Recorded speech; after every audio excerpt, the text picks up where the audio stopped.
Welcome to the Veteran Teacher Files. I'm your host, the Dragon Lady, veteran educator, literacy coordinator, former classroom teacher, instructional coach, preschool teacher. Basically, if there's a job in education, I've probably done it or applied for it. Anyways, today I want to tell you the story behind my name, the Dragon Lady. So recently, my husband asked me something hilarious.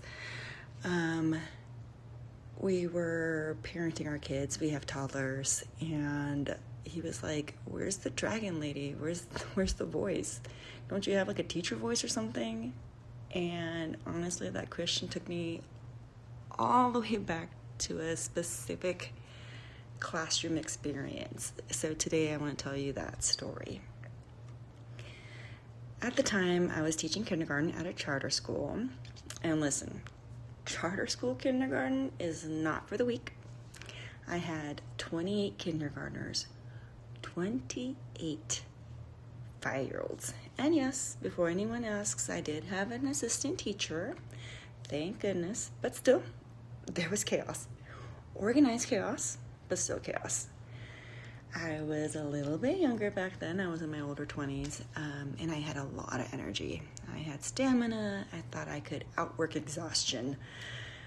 I thought great teaching meant being constantly on. I remember there was a Britney Spears circus, and I would sing it like, yeah, I'm in the center of the ring.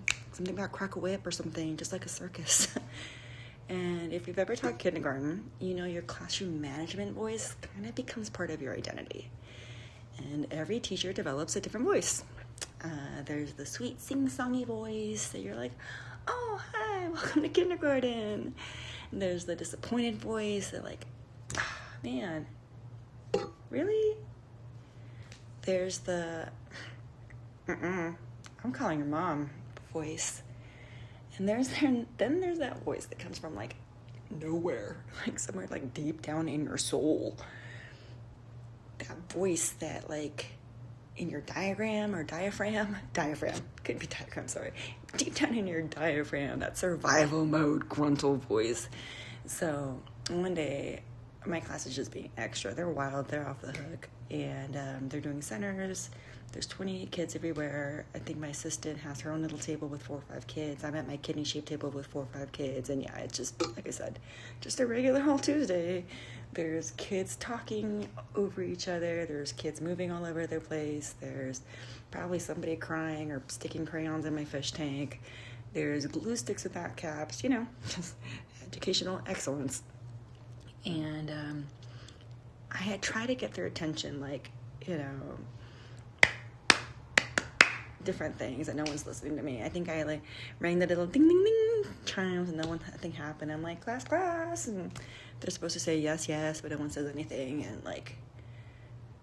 at one point I just slammed my hands down on my kidney-shaped table, stood up on my feet, and I was just like, 1, 2, 3, eyes on me. And the kids just turned around and were like, 1, 2, eyes on you. And anyways, I regained control of the class. Everything was good. I lectured them real quick and then tidy up and noise levels and back to work. I sit back down and I see this kid, and he's under the table and he's crying.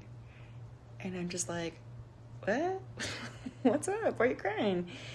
And he's like, teacher's scary. Dragon voice. And I'm like, aw, sweetie. But no, my assistant teacher comes out out of nowhere. I swear she was across the classroom, and all of a sudden she was right by my side, and she's busting up laughing in my ear. And she's like, dang, the Dragon Lady. I didn't know you had it in you. And I'm feeling horrible, but she's laughing like it's the funniest thing she's ever heard in her life. She's laughing so hard she's crying. And yeah, that was it. Her and I worked together for a few more years after that, and whenever the class started getting chaotic, she would kind of look at me and be like, bring on the dragon voice. Or she would egg me on bring it on the Dragon Lady. Or just different dumb things You're like, hey, I think they need the dragon voice today. So anyways, it just stuck, and it was an inside joke between her and I. It wasn't anything I shared with other teacher friends or anybody else. It was just her and I.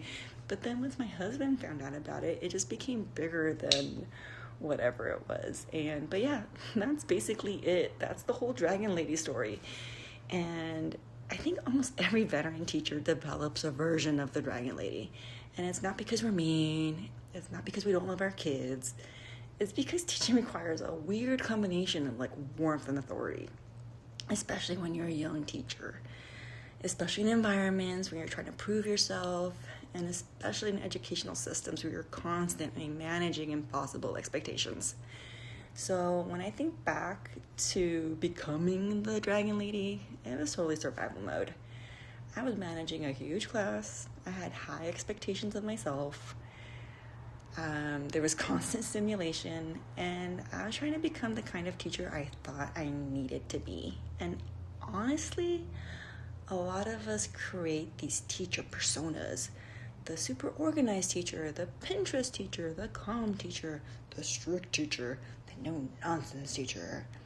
And mine just happened to involve a dragon energy, I guess, but whatever.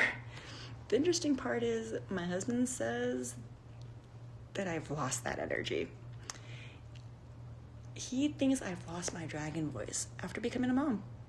And honestly, I think he might be right.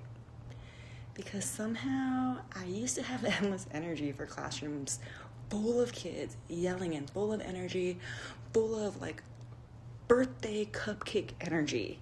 And now I have 2 little ones. They're 4 and 5.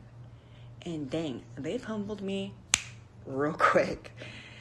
And I don't know if motherhood softened me or if it's just exhaustion hitting me totally differently. Maybe it's both. But I used to be able to command a room instantly. Or at least I think I did. And now I find myself repeating myself 47 times. Put your pajamas on. And I think there's something really interesting about that evolution. Teaching made me louder. Motherhood made me softer. Teaching taught me control. Motherhood's teaching me surrender. And after 2 decades in education, I think I've realized something really important. The best teachers aren't the loudest ones. They aren't the scariest ones. They're not the perfect ones with that super organized classroom, which was never me anyways. The best teachers are the ones who stay human. The ones who can laugh at themselves. The ones who grow and evolve every year. The ones who reflect. The ones who know when to use their dragon voice and when not to. So yeah, there you go. That's the story of the dragon lady and how the dragon lady was born. It's not from being angry. It's not from being mean. It was just from being a tired, exhausted kindergarten teacher trying to survive a day with 28 kids. And honestly, every veteran teacher listening probably has their own version of the dragon voice story. So anyways, thanks for listening to the Teacher Files. I'm your host, the Dragon Lady. Until next time.